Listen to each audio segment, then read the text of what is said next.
ஒரு சின்ன விஷயங்க. யார் மனசையும் புண்படுத்தினா என்ன மன்னிச்சுருங்க.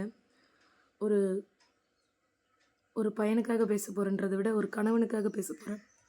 பெண்கள் செய்ற தப்ப இது பெரிய தப்பு இப்ப நடந்துட்டுருக்கு உலகத்துல. கண்ணால பார்க்குறோம். நெறைய பேர் சொல்லி கேட்டுட்டு இருக்கோம். ஒரு ஹஸ்பண்ட் அண்ட் லைஃப்ல தொடர்ந்து போயிட்டே இருக்கு. அவங்களுக்கு ஒரு 2 குழந்தை அப்படின்னு அவங்க லைஃப்ப வாழ்ந்துட்டே இருக்கும்போது, 2 பேருக்குள்ள 1000 சண்டை வரலாங்க. என்னென்னமோ நடக்கலாம். வேணான்னு பிரியிற அளவுக்கும் போகலாம். ஆனா உங்களுக்கு உங்கள ஹஸ்பண்ட பிடிக்கலன்னா, ஒரு பொண்ணா இருந்தீங்கன்னா, ப்ராப்பரா டைவர்ஸ் வாங்கிட்டு விலகிடுங்க. அவர் இருக்கும்போதே இன்னொருத்தவங்க கூட நீங்க பேசுறது, நீங்க அவருக்கு தெரியாதுன்னு நெனச்சிட்டு இருக்கலாம். ஆனா நீங்க உங்களுக்கே செய்ற துரோகம்ன்றத நீங்க மறந்துறாதீங்க. உங்கள நம்பி தான் அவரும் வந்திருக்காரு. நீங்களும் அவர நம்பி தான் வந்திருக்காங்க. அவர் வெளியில போய் சம்பாதிக்கிறது உங்களுக்காக தான்.